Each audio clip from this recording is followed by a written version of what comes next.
Ayan mga kabayan, ang dapat nating iingatan, yung mababahan ng bata pa, yung dumalagang kambing.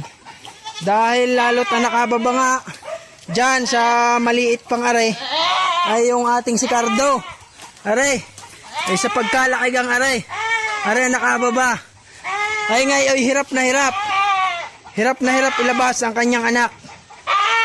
Hinahigit na. Tingnan natin kung anong nangyari dito sa anak niya. Ala, ganda! Kailangang hilahin at pag aring hindi na ilabas, posibilidad na mamatay aring ina. Ay tingnan nyo naman sa pagkakalaki niya, aray. Kukuha kaya ako langis. Baka masakal ang anak na.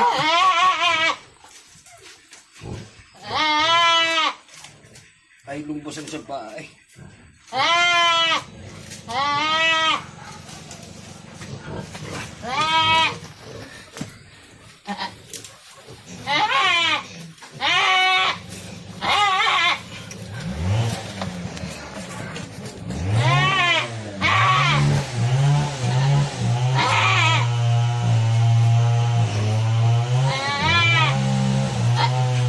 Mga ulo.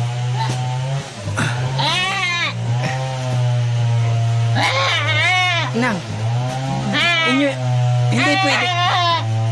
Hindi kaya pwedeng hiwaan yan? Areho ang kailangan nating kuhan. Tandaan. Bantayan ho natin para wag mababahan yung ganitong kaliliit.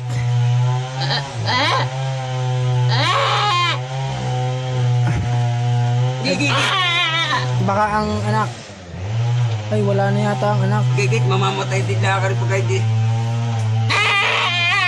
Yeah, pwede sana akong ginagamit. Ginagamit na. Ang ginawa namin. Inaalaki! Mantakin nyo ho, sa liit na rin ng ina. Ay garni ho ang kanyang anak. Huwag nyo kailahit ang pusod. Pwersahan na ho naming hinigit. Hindi mo, kita nga eh. Ay sa pagkakaliit nga ho, aray. Ay tingnan nyo naman ang anak. Ay magkasing laki na ang anak at ang ina. Tingnan natin kung ano. Ay lalakay.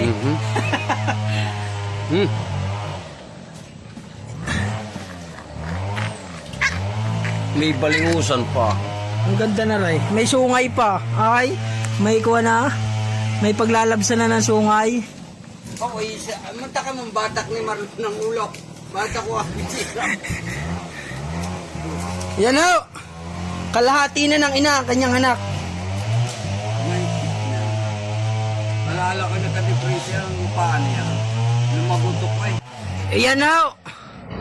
Arehoy nasa 3 months noong nababahan.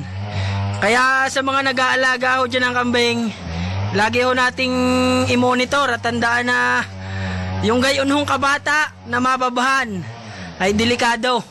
Lalo ho ang mga kababa ay yung aking ganador na yun na gayong kalaki at gayon ho ang lahi.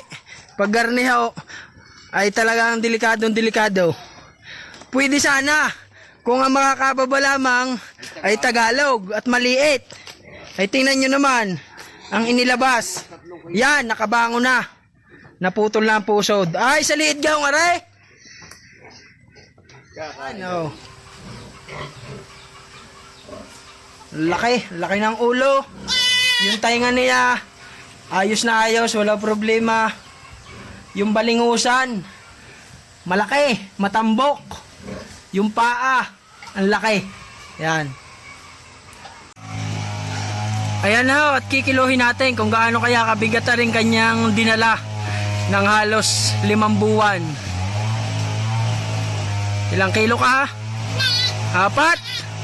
Ay 3? 3 kilo.